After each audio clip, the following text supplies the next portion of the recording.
Assalamualaikum warahmatullahi wabarakatuh. Dalam perjumpaan kita kali ini, kami ingin membahas biografi dan sejarah lengkap Tengku Haji Hasan Krungkale. Sering terdengar bahwa tasawuf dan politik adalah dua dunia yang berseberangan. Asumsi ini semakin diperkuat dengan banyaknya pengikut tasawuf atau tarekat, yang kadang lebih memilih hidup uzlah, yaitu mengasingkan diri dari problem-problem sosial di sekelilingnya. Pada dasarnya, kenyataan ini tidak berangkat dari pemahaman tasawuf yang benar menurut Islam. Rasulullah sebagai panutan utama dalam beragama, ternyata juga seorang negarawan. Rasulullah tidak hanya mengurus agama, tapi juga mengatur negara. Tengku Haji Muhammad Hasan Krungkale agaknya adalah seorang tokoh ulama yang mampu mensuri tauladani sirah Rasul tersebut dengan baik. Selain dikenal sebagai ulama sufi perkembangan tarekat Al-Hadadiyah di Aceh, beliau juga diakui berperan aktif dalam sejumlah peristiwa politik ulama ini di Aceh sepanjang hidupnya. Ulasan singkat berikut ini akan mengulas karyanya dalam bidang tasawuf sekaligus kiprah di dunia politik.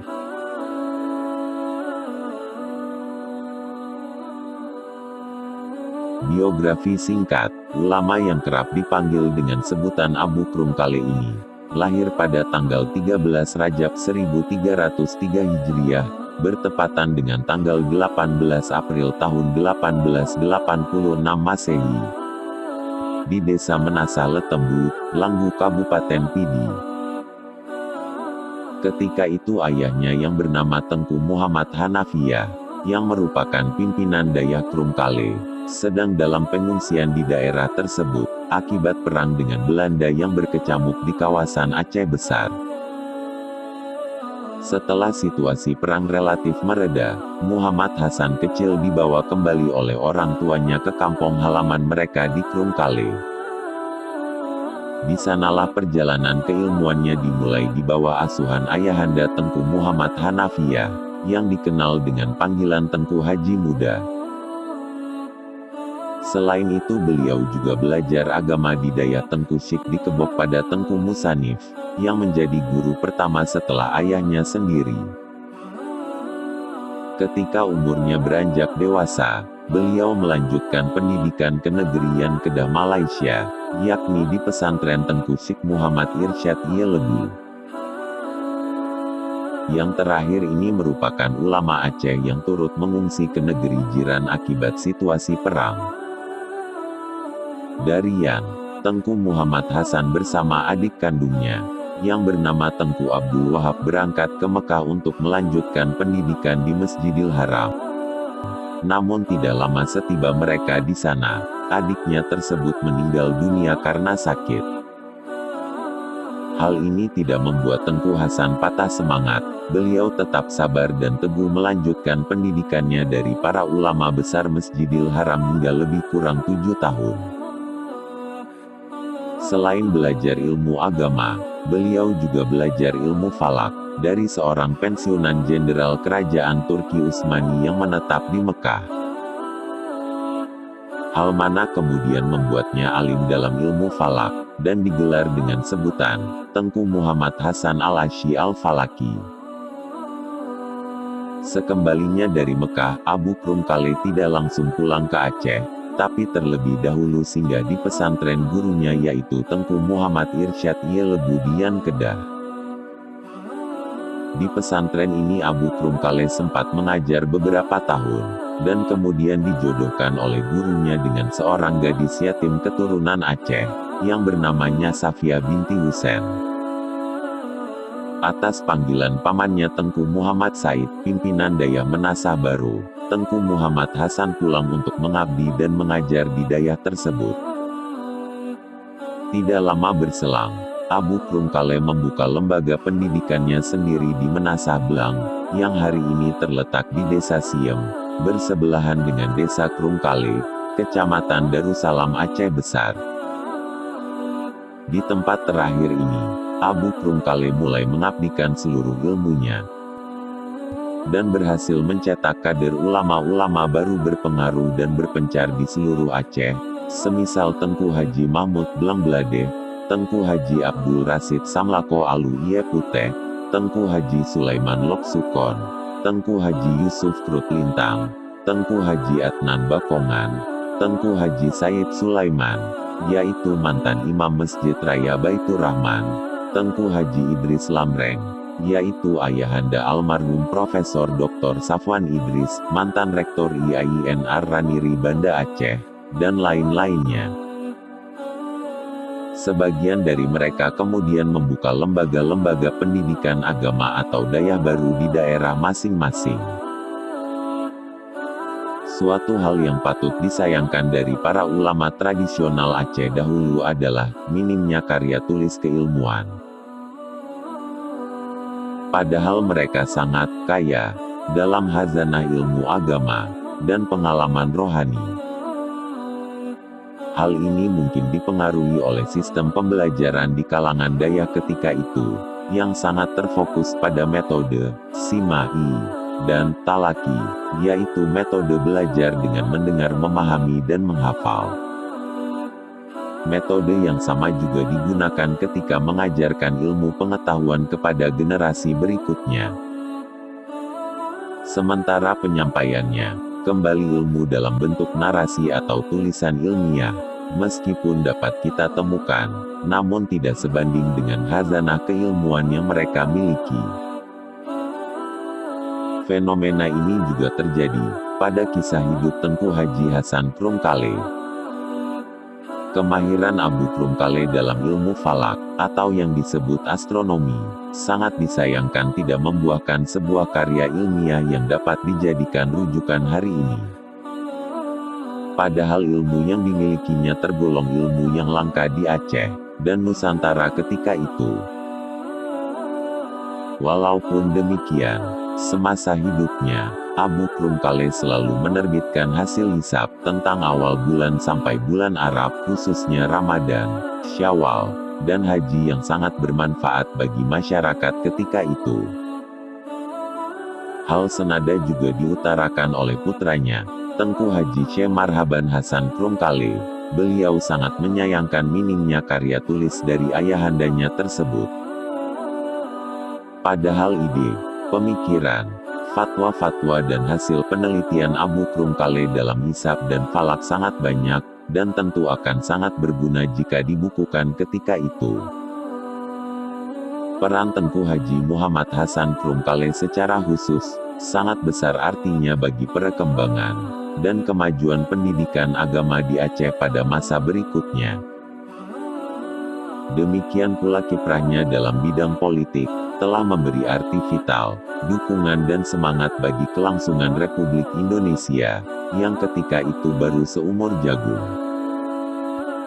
Rumah kediaman Tengku Haji Hasan Krungkale, yang terletak di Dusun Tenun Adat, Gampong Siem, Kecamatan Darussalam, Aceh Besar.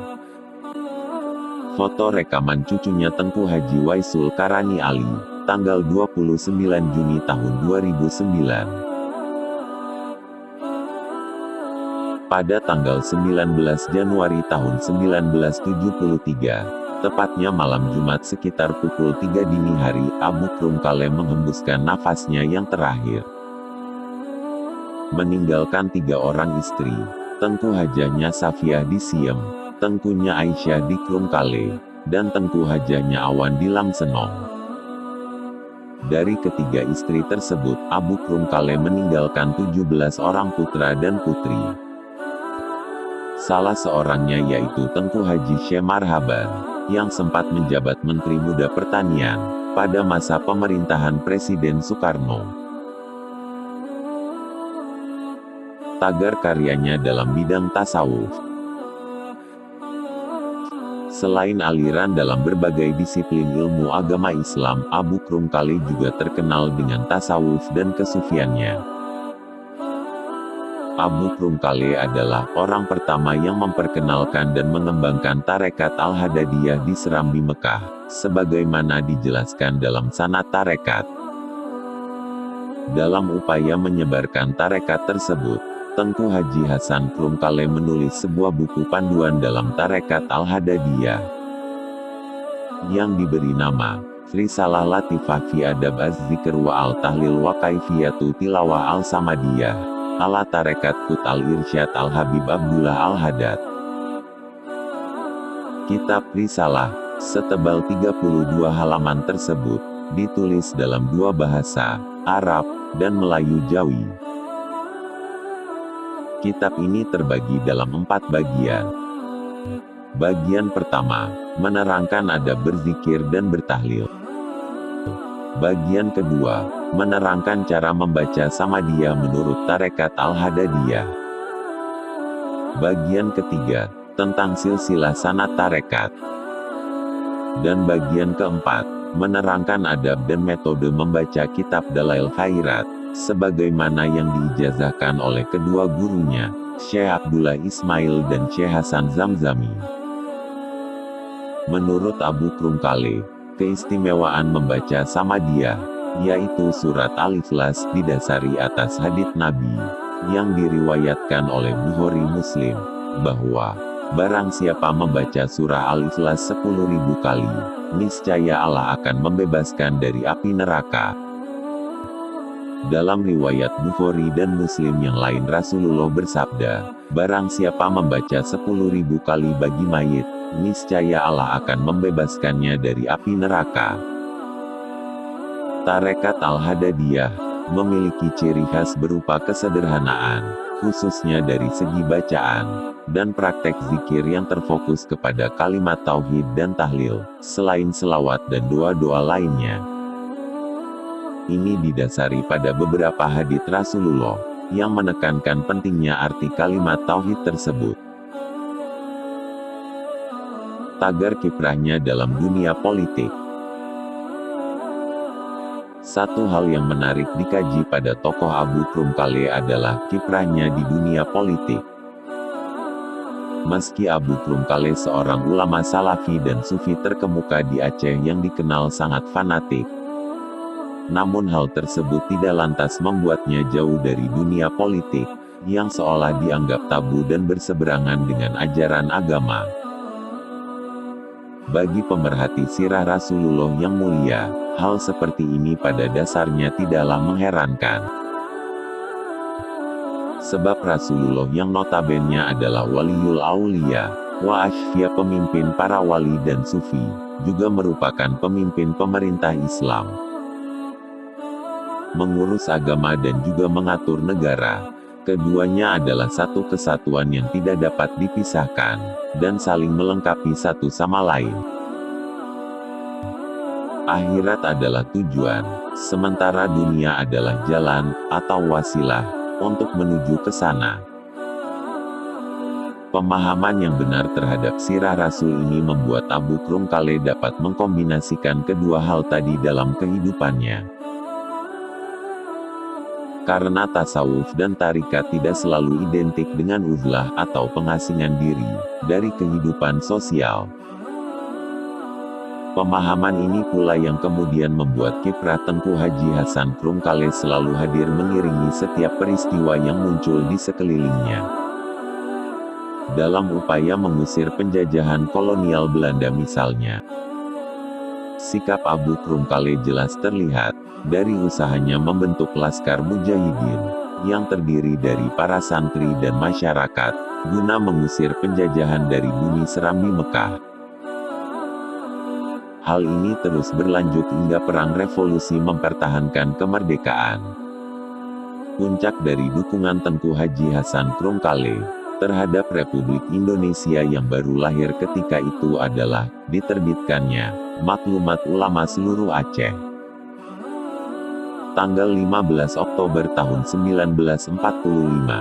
Maklumat ini berisikan tentang fatwa bahwa perjuangan mempertahankan kemerdekaan Indonesia adalah sama dengan perjuangan suci yang disebut Perang Sabil, atau Jihad Fisabilillah, dan merupakan sambungan dari perjuangan Aceh terdahulu seperti perjuangan almarhum Tengku Syikdi Tiro, dan pahlawan-pahlawan kebangsaan lainnya.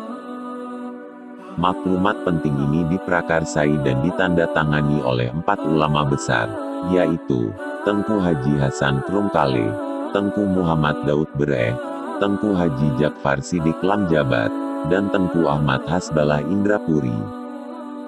Serta diketahui oleh Tekunya Arif, selaku Residen Aceh serta disetujui oleh Tuanku Mahmud, selaku Ketua Komite Nasional. Selain maklumat bersama, beliau juga mengeluarkan maklumat sendiri yang tidak jauh berbeda dengan maklumat itu. Maklumat tersebut kemudian dicetak oleh Markas Daerah PRI, yaitu Pemuda Republik Indonesia, dengan surat pengantar yang ditandatangani Ketua Umumnya Ali Hasjimi, tertanggal tanggal 8 November tahun 1945 dan dikirim kepada para tokoh dan ulama seluruh Aceh. Dampak dari seruan ini, berdirilah barisan mujahidin di seluruh Aceh, yang kemudian menjadi Mujahidin Divisi Tengku Syik di Tiro. Keluarnya maklumat ulama seluruh Aceh tadi, sangat memberi dampak positif bagi pemerintah baru RI saat itu. Dan munculnya semangat dukungan fisik dan material rakyat Aceh bagi membiayai perjuangan mempertahankan kemerdekaan RI. Sehingga tidak mengherankan, dalam kunjungan pertama Presiden Soekarno ke Aceh Juni tahun 1948, ia menegaskan bahwa Aceh segenap rakyatnya adalah modal pertama bagi kemerdekaan RI. Kiprah politik Abu Krungkale juga terlihat dalam kasus Perang Cumbok antara pasukan Ule Balang Aceh pimpinan Teku Daud Cumbo dengan pasukan pejuang Aceh yang mendukung kemerdekaan RI. Pada dasarnya tidak semua ulama setuju dengan perang ini. Abu Krungkale salah seorang di antaranya. Abu Krungkale lah yang diutus pihak pejuang Aceh di Kutaraja untuk menemui Tengku Daud Cumbo agar mau berdamai. Namun ajakan itu ditolak. Atas sikapnya yang netral itu, beliau diangkat oleh Komite Nasional Daerah Aceh menjadi salah seorang anggota tim penyelidikan asal-usul tragedi besar Perang Saudara, yang telah merenggut sekitar 1.500 nyawa rakyat Aceh, di penghujung tahun 1945 tersebut. Ketika peristiwa di TII meletus di Aceh, tahun 1953, seorang utusan Daud Bereh datang menjumpainya untuk mengajak bergabung dalam barisan di TII. Namun beliau menolak dengan sebuah ungkapan yang masyhur, "Tapeik gelayang wate na angen, terbangkanlah layang-layang ketika ada angin." Ungkapan ini bermakna bahwa keputusan Abu Bereh dan kawan-kawan ketika itu tidak didukung oleh situasi dan kondisi yang tepat, tidak akan membuahkan hasil dan justru akan menyengsarakan rakyat. Menjelang tahun 50-an, bersama beberapa tokoh lain, Abu Krungkale memprakarsai lahirnya Persatuan Tarbiyah Islamiyah, yang disebut PERTI, di Aceh, sekaligus memimpin organisasi tersebut aktif hingga tahun 1968.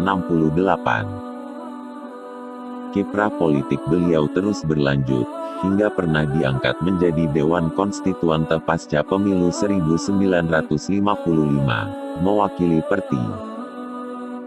Hingga akhir hayatnya beliau terus memberikan ilmu-ilmunya kepada masyarakat melalui konsultasi dan pengajian-pengajian. Sebagai penutup, Tengku Haji Hasan Krungkale memang telah tiada, namun dengungan suara tahlil dan samadiyah menurut tarekat Al-Hadadiyah masih menggema, dan terus terdengar di berbagai desa dan kota di Serambi Mekah. Seiring dengan itu, fatwa syahid yang beliau keluarkan masih terus relevan dan memberi motivasi sendiri bagi masyarakat Aceh dalam mengisi kemerdekaan dan pembangunan. Bahan ini merupakan ringkasan dari buku Ensiklopedi Pemikiran Ulama Aceh, karena sulitnya mencari biografi beliau. Kami mohon maaf kepada pemirsa, mengingat banyak sekali kesalahan pengucapan dan bahasa, maka video yang kami posting ini, telah kami telaah kembali dan memperbaiki berbagai kesalahan pengucapan demi kesempurnaan tentunya.